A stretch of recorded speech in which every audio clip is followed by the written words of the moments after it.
My name is James Hartley, and I was 19 years old when I first saw an aeroplane. It was at a county fair in Sussex, summer of 1914.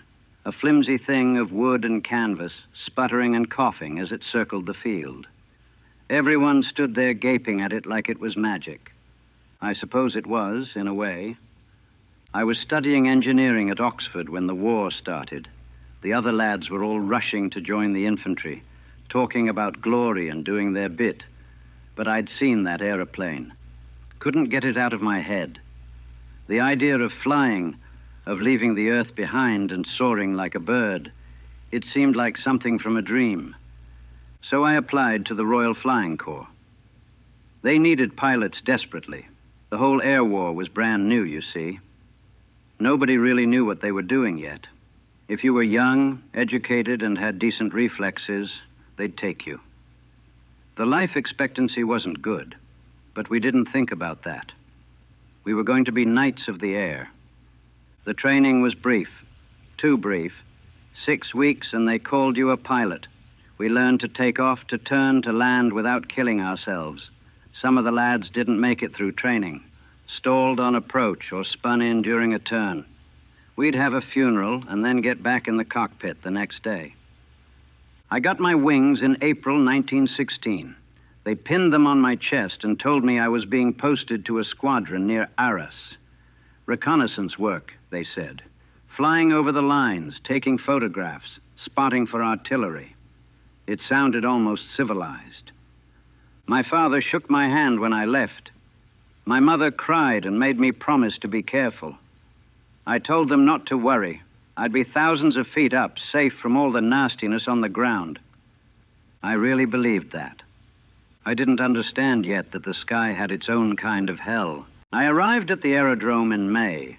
It was just a field, really, with some canvas hangars and wooden huts. The aircraft were lined up like a row of dragonflies, BE-2Cs, slow and stable. Quirks, we called them. Good for reconnaissance, terrible for everything else. The other pilots were a mixed bunch.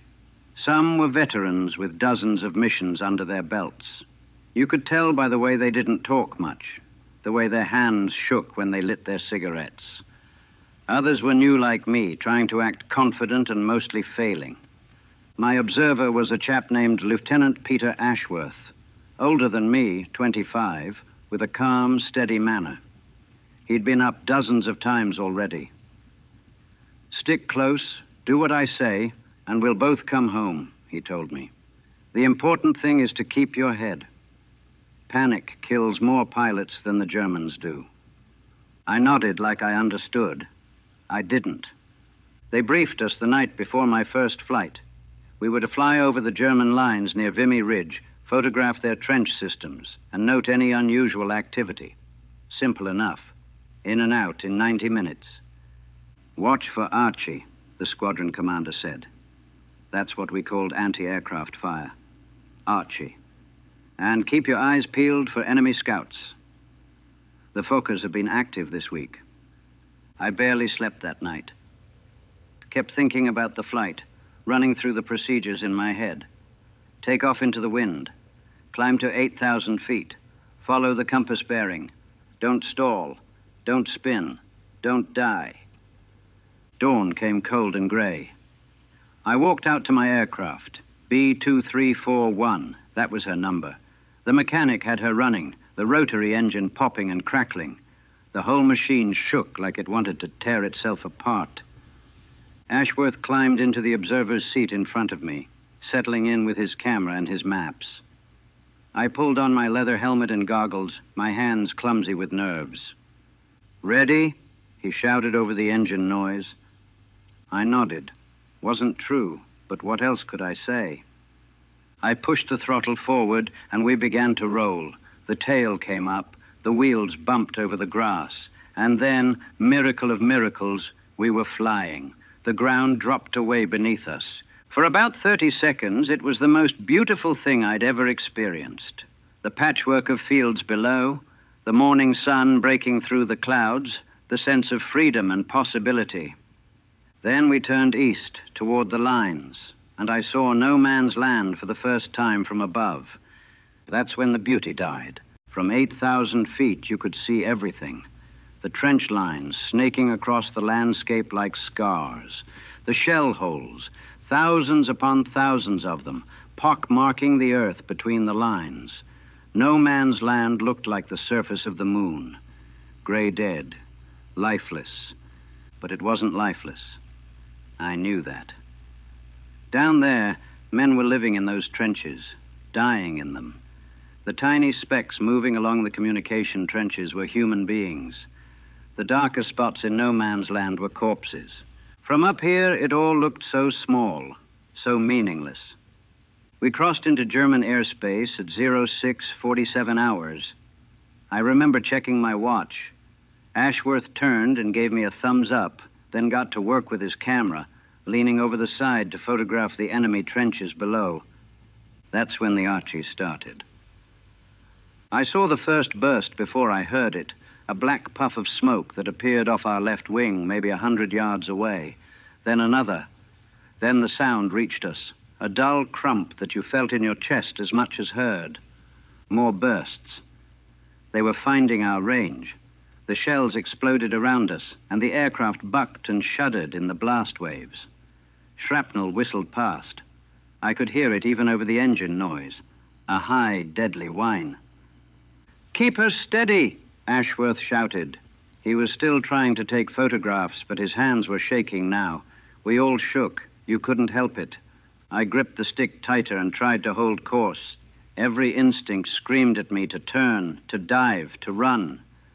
But Ashworth needed his photographs. That's what we were here for. A shell burst directly beneath us. The aircraft lurched violently upward. Something pinged off the fuselage. Shrapnel. I could smell cordite and hot metal. There was a ripping sound, and I glanced back to see a hole in the lower wing the size of a dinner plate. "Got it! Let's go!" Ashworth yelled. I didn't need telling twice. I banked hard to the left, turning for home, pushing the throttle as far forward as it would go. The engine screamed. We were running. That's when I saw them. 3 aircraft diving out of the sun, Fokker Eindeckers, German scouts, Predators. Their machine guns were mounted to fire through the propeller arc. They could aim the whole aircraft at you and shoot. We couldn't shoot back. Our Lewis gun was mounted on a flexible post for the observer, and Ashworth was frantically trying to swing it around as the first Fokker made its pass. I heard the rattle of machine gun fire, saw the tracer rounds streaking past, bright little points of light that meant death, felt the aircraft shudder as bullets punched through canvas and wood. Ashworth fired back. The Lewis gun hammered away, brass casings tumbling past me in the slipstream, but hitting anything from a moving aircraft was nearly impossible. The Fokker flashed past, so close I could see the pilot's face, or at least the leather helmet and goggles. He looked like anyone, like me. I threw the aircraft into a dive. It was the only defensive move I knew. Dive for the ground, try to outrun them, hope your engine held together. The airspeed indicator climbed, 70 miles per hour, 80. The wings groaned, the struts creaked, everything shook. Another burst of fire. I heard Ashworth cry out. I risked a glance forward. He was slumped in his seat, one hand pressed to his shoulder. Blood was spreading across his jacket. "I'm all right," he shouted back at me, but his face was white. "Keep going." The second Fokker made its pass. More bullets. One hit the engine, cowling with a bang like someone striking a gong. Oil began streaming back, coating my goggles. I couldn't see. Had to wipe them with my sleeve, flying blind for seconds that felt like hours. We were down to 3,000 feet now. The trenches were getting closer. I could make out individual figures running, could see the muzzle flashes from rifles shooting up at us. The third Fokker was lining up for another attack. I jinked left, then right, trying to spoil his aim. He followed, patient and precise, professional. Then we crossed the lines, our lines. British Archie started firing at the Germans, and they broke off the attack. Just like that. They turned back east, waggling their wings, a gesture of respect, maybe, or contempt. Hard to tell the difference in the air. I aimed for the aerodrome. The engine was running rough now, coughing and missing. Oil pressure dropping. We might make it. We might not. Ashworth had passed out. His head lolled forward against his chest. I brought us in low and fast, too scared to do it properly. Hit the ground hard, bounced, hit again. One of the tires burst. We slewed sideways across the grass and finally stopped. People were running toward us, shouting. I couldn't hear them over the ringing in my ears. Couldn't move. Just sat there gripping the stick, staring at Ashworth's blood-soaked jacket. My first flight, 93 minutes from takeoff to landing. It felt like a lifetime. Ashworth survived. The bullet had gone through his shoulder clean, missed the bone. He was back flying within 6 weeks. Said he was one of the lucky ones. I believed him. The aircraft was patched up and flying again in 3 days. Canvas over the holes, new struts where the bullets had splintered the wood. She looked fine, like nothing had happened. I flew again the next morning. Had to. That's what they told us. If you don't get back up immediately, you never will. So I went up with a new observer, Lieutenant Harrison, and we did another reconnaissance run. Different sector, same war. The fear never went away. Every flight, my hands shook when I climbed into the cockpit. Every flight, I had to force myself to push the throttle forward. But I did it, day after day, mission after mission. You developed routines, rituals. I'd touch the propeller blade 3 times before climbing in. Stupid, but it made me feel better. Harrison would tap his camera twice. The mechanics had their own habits. Certain bolts they'd tighten last. Certain panels they'd check twice. Superstition was the closest thing we had to control. We lost pilots regularly. Miller went down in flames over Bapaume. Engine caught fire and he couldn't get it out. We watched him fall, a burning comet trailing black smoke. No parachutes, you see. High command thought they'd make us cowards, encourage us to abandon our aircraft. So we burned instead. Thompson collided with another aircraft from our own squadron during formation flying. Both machines just broke apart in midair, pieces tumbling down like autumn leaves. Jameson's engine quit on takeoff, stalled and spun in before he could recover. We buried him in the afternoon, and someone else was flying his aircraft the next morning. The empty chairs at dinner became normal. You'd sit down and realize Wilson wasn't there anymore, or Peters, or Roberts. Someone would mention they'd bought it that afternoon, and we'd nod and pass the salt. You stopped making friends. What was the point? The new pilots would arrive fresh-faced and eager, full of questions. We'd be polite but distant. Most of them were dead within a month anyway. The life expectancy for a new pilot was 11 days. 11 days.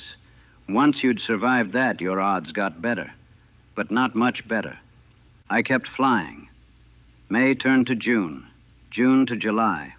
I learned to read the sky, to spot enemy scouts before they saw us.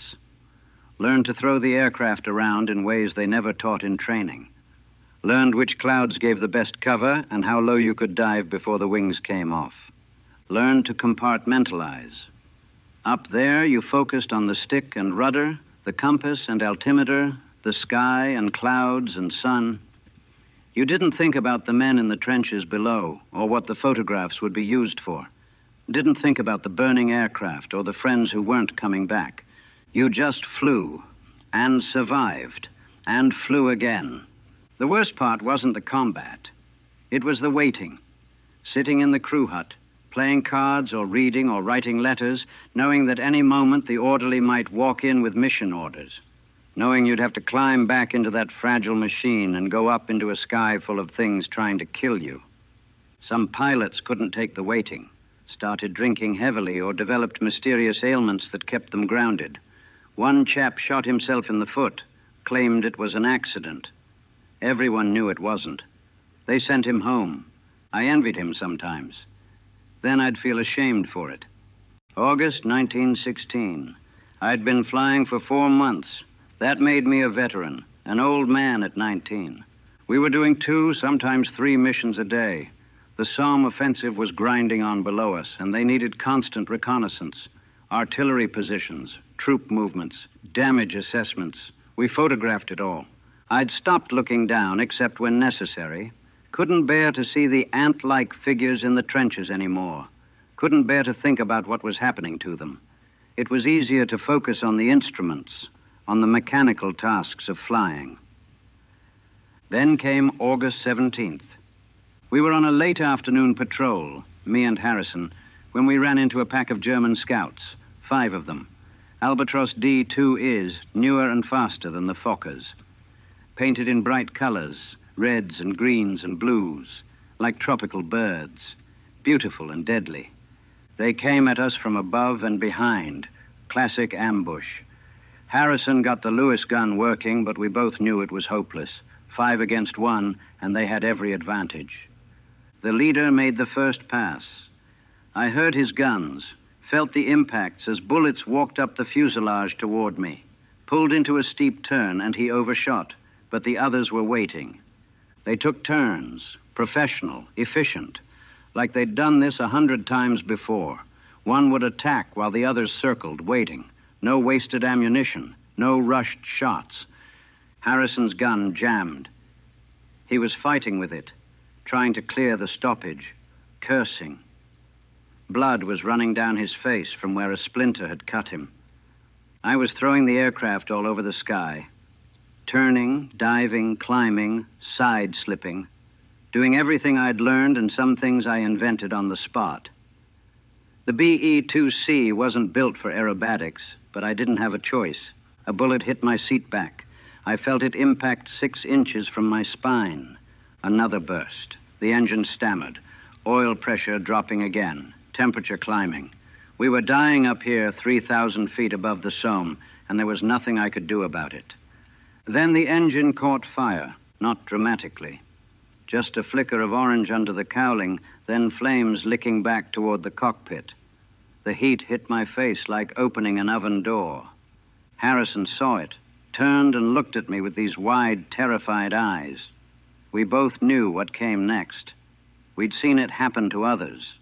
The fuel tank would go, or the fire would weaken the structure, or we'd just burn to death in our seats. No parachutes, no way out. Just the choice between burning or jumping. I put the nose down. Full dive. Maybe I could blow the flames out with airspeed, or maybe I'd just hit the ground faster. Didn't matter. Had to try something. The fire got worse.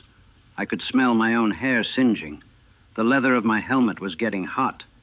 Harrison was screaming something, but I couldn't hear over the wind and the flames and the blood pounding in my ears. 2,000 feet, 1,500. The ground rushing up. Then, miracle, the fire went out. Just extinguished itself. Maybe the dive had blown it out, or maybe the fuel line had burned through and cut off the supply.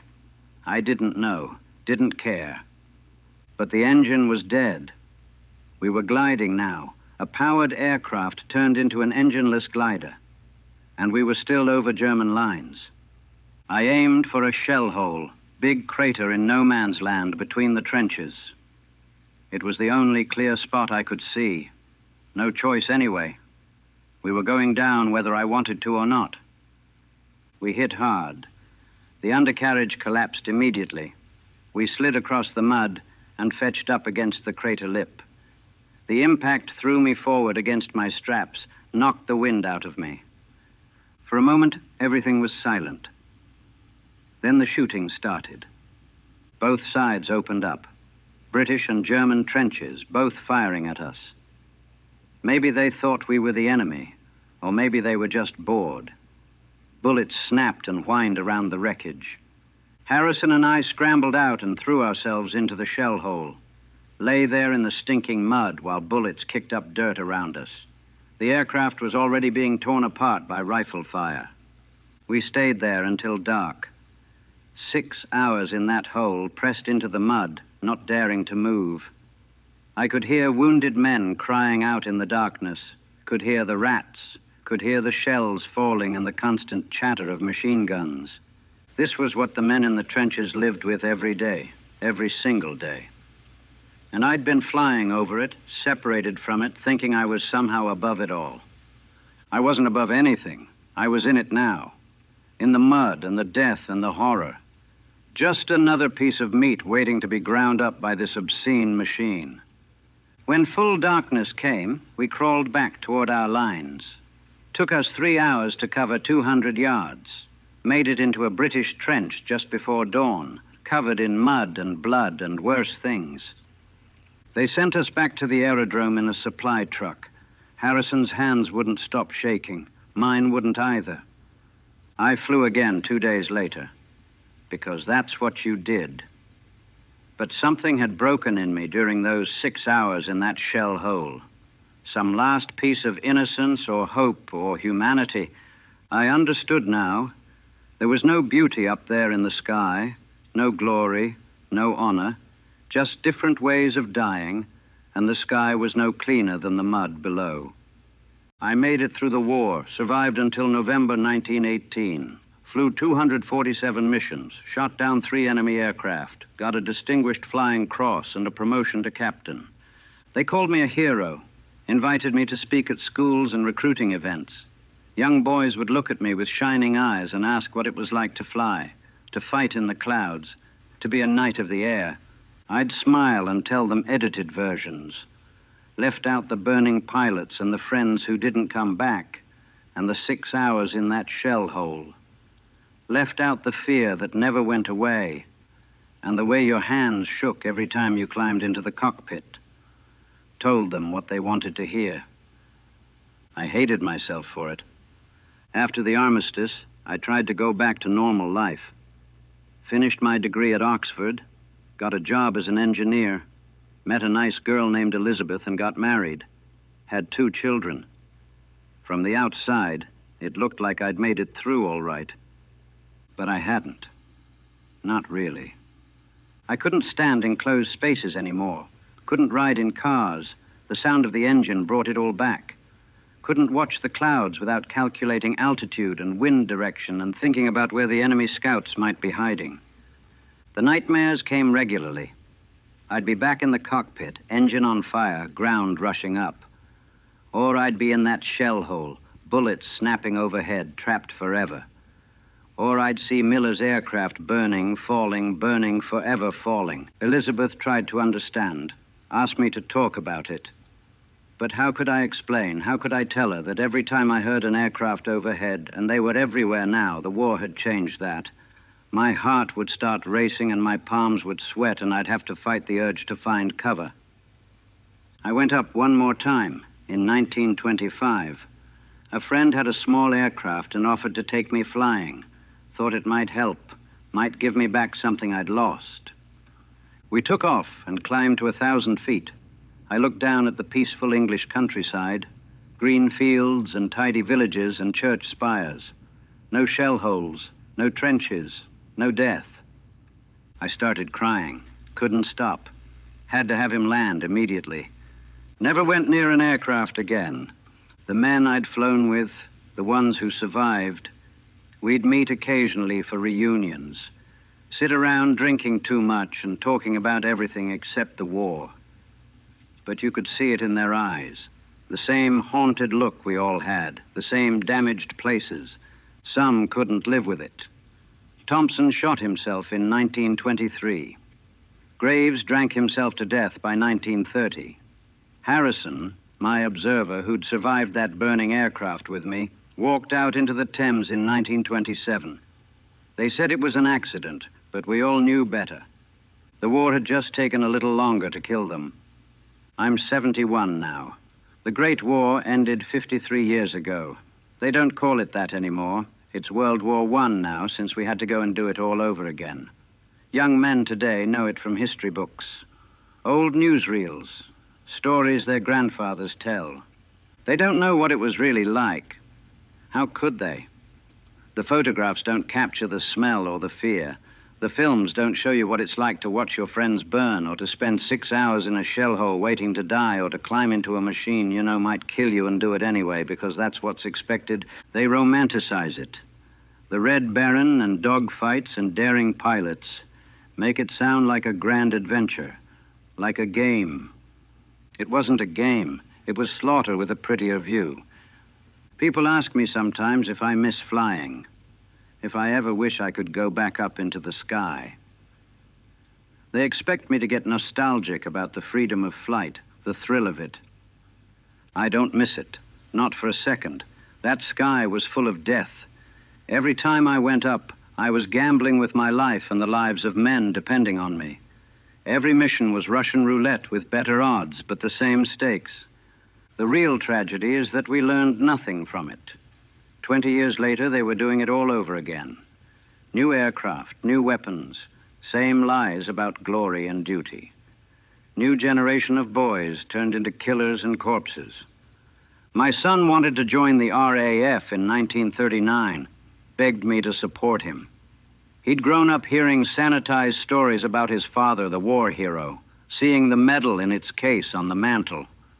I told him the truth, all of it. The burning aircraft and the friends who died screaming and the way you stopped being human somewhere between the first mission and the last. Told him about the nightmares that never stop and the way every loud noise makes you flinch and how you'll never really come home even if your body makes it back. He joined anyway. Survived the war but came back different, hollow. I see it in his eyes, the same look I see in the mirror. The war got him too, just like it got me. 3 generations now. My father fought in the Boer War. I fought in the Great War. My son fought in the Second World War. All of us damaged, all of us carrying ghosts. They're talking about jets now, supersonic aircraft, missiles. The technology keeps advancing, but the truth stays the same. War destroys everyone it touches, survivors and casualties, just different words for the same tragedy. I was 19 when I first flew over no man's land. Thought I was above it all. Thought the sky was cleaner than the mud. I was wrong. There's no high ground in war, no safe distance, no way to stay clean. Whether you're in the trenches or in the clouds, war reaches up and pulls you down, and you never climb back out. Not really, not ever. I'm still up there sometimes in my dreams. Still 19, still scared, still watching the ground rush up or the flames lick back from the engine. Still in that shell hole, waiting for a bullet that never comes but never stops coming either. They gave me a medal and called me a hero. But there are no heroes in war. Just boys who went up into the sky and ghosts who came back down. And most of us are both.